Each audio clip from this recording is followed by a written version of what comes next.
एक बार फिर से सभी को नमस्कार। एक बार फिर उपस्थित हूँ आपके सामने लेकर के श्री पार्वती गीता। श्री पार्वती गीता के अनेक भाग इससे पहले आपके सामने प्रस्तुत किए जा चुके हैं। क्रमशः आइए आज अगले भाग को लेकर के आपके सामने उपस्थित हुए हैं, उसके वाचन का प्रयास करेंगे। हमारे इस वीडियो के जो स्पॉन्सर हैं, प्रायोजक हैं, आदरणीय श्री आशुतोष कुमार सिंह जी। आशुतोष जी, बहुत बहुत शुभकामनाएं आपको। बहुत ही ज्वलंत और बहुत ही आवश्यक विषय आपने चुना और आपने उसको स्पॉन्सर किया, जिस वजह से ये स्क्रीन पर है और लोग इसका आनंद ले पा रहे हैं। बहुत बहुत धन्यवाद आपको। आइए प्रारंभ करते हैं। इससे पहले 27 श्लोकों तक हम कर चुके थे, आगे बढ़ेंगे। समस्ता वयवा एवं जायन्ते क्रमतः पितः। भगवती पार्वती का संवाद हो रहा है अपने पिता पर्वतराज हिमालय के साथ। लेकिन पिता जो है इस समय अपनी पुत्री को पुत्री के रूप में नहीं, एक उपदेशिका के रूप में, पराशक्ति के रूप में, पराम्बा के रूप में देख करके बात कर रहे हैं। नवमे मासी जीवस्तु चैतन्यम सर्वशो लभेत। हे पिता, यों इस गर्भ के क्रमशः सभी अंग प्रत्यंग दिखाई देने लगते हैं। नवम मास में तो इस गर्भ में जीव भी स्थायी रूप से रहने लगता है, जिससे यह गर्भ चेतन हो जाता है। तो नवम मास में गर्भ की स्थिति क्या होती है उसका वर्णन किया गया है यहाँ पर। आइए आगे बढ़ते हैं। गर्भ स्थिति में पश्चाताप। मातृभुक्तानुसारेण वर्धते जठरे स्थितः प्राप्य वै यातनां घोरां खिद्यते च स्वकर्मतः। वह माता के गर्भ के भोजन के अनुसार माता के पेट में बढ़ता रहता है और भयंकर यातना सहता है, और पूर्वकृत अपने कर्मों पर जो है, पूर्व में किए गए अपने कर्मों पर वह खेद प्रकट करता रहता है, दुख प्रकट करता रहता है। स्मृत्वा प्राक्तन देहोत्थ कर्माणि बहु दुःखतः मनसा वचनं ब्रूते विचार्य स्वयमेव ही। उस समय पूर्व जन्म के देह से कृत कर्मों को अत्यधिक दुख के साथ स्मरण कर वह स्वयं ही मानसिक रूप से विचार करता है। अपने पुराने कर्मों को सोचता है और मानसिक रूप से जीव विचार करने लगता है। एवं दुःखमनुप्राप्य भूयो जन्म लभेत् क्षितौ अन्यायेनार्जितं वित्तं कुटुंब भरणं कृतम्। 9 मास तक दुख प्राप्त करने के बाद भी वह इस मृत्युलोक में जन्म लेकर मैंने केवल अन्याय से धन कमाया, कुटुंब का भरण मात्र करने पर लक्ष्य अपना रखा और कुटुंब भरण मात्र का मैंने पालन किया और मैं अपने धर्म को देख ही नहीं पाया। ये गर्भस्थ जो जीव है वह अपने पूर्व जन्म में किए गए कर्मों पर पश्चाताप कर रहा है। आइए आगे बढ़े।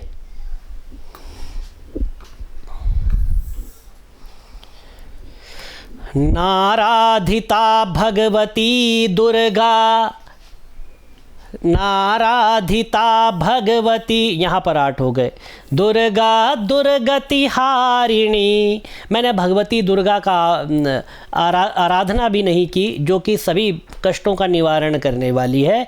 यद्यस्मान् निष्कृतिर्मे स्यात् गर्भ दुःखात् तदा पुनः विषयान्नानुसेविष्ये विना दुर्गां महेश्वरीं नित्यं तामेव भक्त्याहं पूजये यतमानसः। अब यदि यदि अब इस गर्भ में दुख से छुटकारा मिल जाए तो फिर मैं सांसारिक विषय भोगों का सेवन माँ दुर्गा भगवती की आज्ञा के बिना कभी नहीं करूँगा। वह गर्भ में सोचता है, कहते हैं ना कि बालक प्रारंभ में जो जायमान शिशु होता है, जो गर्भस्थ शिशु होता है, या जो सद्यः उत्पन्न बालक होता है, वह पाप रहित होता है, निष्कलंक होता है, क्योंकि वह अपने पूर्व जन्मों का स्मरण करके संपूर्ण प्रतिज्ञाएं, जितने भी वो रेजोल्यूशन वहाँ पर लेने होते हैं, सब लेकर के यहाँ पर आता है और उस आने के बाद फिर जो है अपने कर्म को प्रारंभ करता है। अब तो निरंतर भक्ति पूर्वक निगृहीत मन से उन्हीं भगवती की आराधना करूँगा, ऐसा वही गर्भस्थ शिशु सोचता है। ज्ञानांजलि शिक्षाकुलम। ज्ञानांजलि शिक्षाकुलम में कर्मकांड, दुर्गा सप्तशती, सहस्त्र नाम पाठ, स्तोत्र पाठ, संस्कृत भाषा, व्याकरण, श्लोक पढ़ना, संस्कृत सीखना, ये सब यदि आप सीखना चाहते हैं तो आप हमसे जुड़ सकते हैं। संडे सुबह 10 बजे, मंडे रात को 8 बजे जूम पर ये कक्षाएं लाइव संचालित की जाती है। और यदि आप जुड़ना, ये सभी विषय हैं जिन पर आप इन पे बात की जाती है, इसके अतिरिक्त और भी विषय है। ये नंबर है, इस पर आप कॉल या व्हाट्सएप कर सकते हैं, आपको कक्षाओं से जोड़ दिया जाएगा। डिस्क्रिप्शन में भी आपको नंबर मिल जाता है। और इसके अतिरिक्त यदि आप श्रीमद् भागवत महापुराण और भगवत गीता की कक्षा लेना चाहते हैं, जहां पर आपको पढ़ना सिखाया जाता है, भागवत कथा वाचन सिखाया जाता है, भागवत पुराण के एक एक श्लोक के अर्थ सहित आपको व्याख्या बताई जाती है जो आपके जीवन से डायरेक्ट कनेक्ट होती है। श्रीमद् भगवत गीता की व्याख्या भी इसी तरह से की जाती है। तो मंगलवार और बुधवार रात 8:30 बजे इसकी कक्षाएं संचालित होती है। इसके अलावा यदि आप रुद्री पढ़ना चाहते हैं तो आपका हार्दिक अभिनंदन है। मंगलवार और शुक्रवार रात 9 बजे ये कक्षाएं संचालित होती है। इनमें से किसी भी कक्षाओं से आपको जुड़ना हो या आपको किसी वीडियो को स्पॉन्सर करना हो तो ये नंबर है, इस पर आप हमें कॉल या व्हाट्सएप कर सकते हैं। आपको बताता चलूं कि एक न्यूनतम शुल्क ये कक्षाओं के लिए रखा गया है, क्योंकि ऑनलाइन की व्यवस्था है, इंटरनेट है, जूम है, बहुत सारी चीज़ें व्यवस्था बनानी पड़ती है उसका, ताकि निर्विघ्न वह कार्य चलता रहे। इसलिए एक मिनिमम, बहुत ही नॉमिनल एक शुल्क यहाँ पर रखा गया है, जो कि बहुत कम है। वृथा पुत्र कलत्रादि वासनावशतो सकृत निविष्ट संसार मनाः कृतवानात्मनो हितम। स्त्री पुत्रादि की वासना में फंसकर बार बार सांसारिक भोग के विलास में ही मन लगाए रखा। मैंने ऐसा जीवन जिया है और अपना ही अहित मैंने आज तक किया है।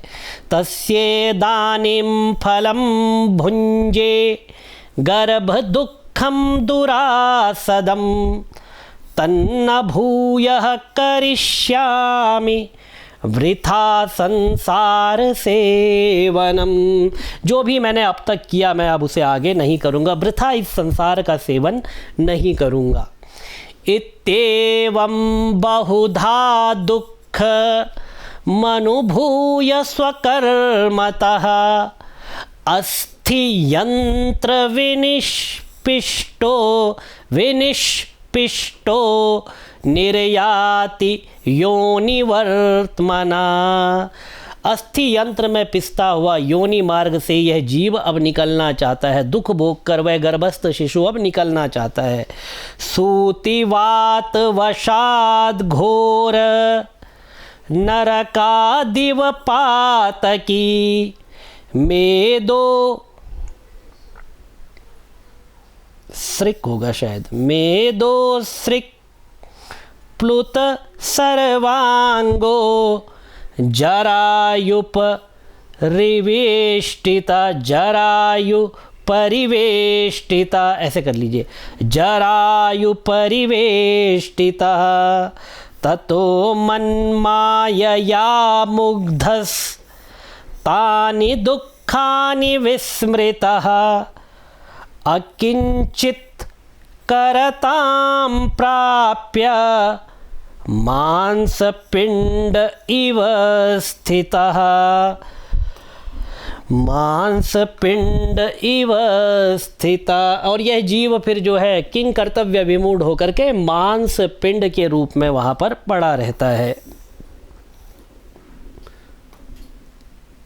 सुषुम्ना पिहिता नाड़ी श्लेष्मणा यावदेव हि तावद् वक्तुं न शक्नोति सुव्यक्तवचनं त्वसौ न गन्तुमपि शक्नोति बंधुभिः परिरक्ष्यते। अब बोल नहीं सकता और चल नहीं सकता तो बंधुओं के द्वारा उसकी रक्षा की जाती है। जब वह बालक उत्पन्न हो जाता है, सद्यः उत्पन्न जो बालक होता है अपनी रक्षा नहीं कर पाता तो बंधुओं के द्वारा उसकी रक्षा की जाती है।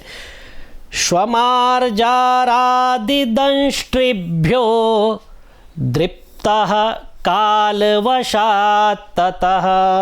उस समय कुत्ते बिल्ली आदि दांत वाले पशुओं से उसकी रक्षा उसके परिवार वाले ही करते हैं। जब तक वह सुषुम्ना नाड़ी कफ से ढकी हुई रहती है तब तक वह स्पष्ट में कुछ बोल नहीं पाता है, ध्वनि नहीं निकलती है, चल फिर नहीं पाता है। तो जो कुत्ते बिल्ली आदि जानवरों से उसकी रक्षा उस समय उसके परिजन करते हैं। यथेष्टं भाषते वाक्यं गच्छत्यपि सुदूरतः ततश्च यौवनोद्रिक्तः कामक्रोधादिसंयुतः। तो इस तरह से आज ये पार्वती गीता के श्लोक नंबर 41 तक आपके सामने प्रस्तुत किए गए। इसके आगे के श्लोक आपको अगले वीडियो में प्राप्त होंगे। तब तक आप अभ्यास करते रहें। भगवती के चरणों में आपकी प्रीति सदा बनी रहे। ओम भगवत्यै जगदम्बिकायै नमः।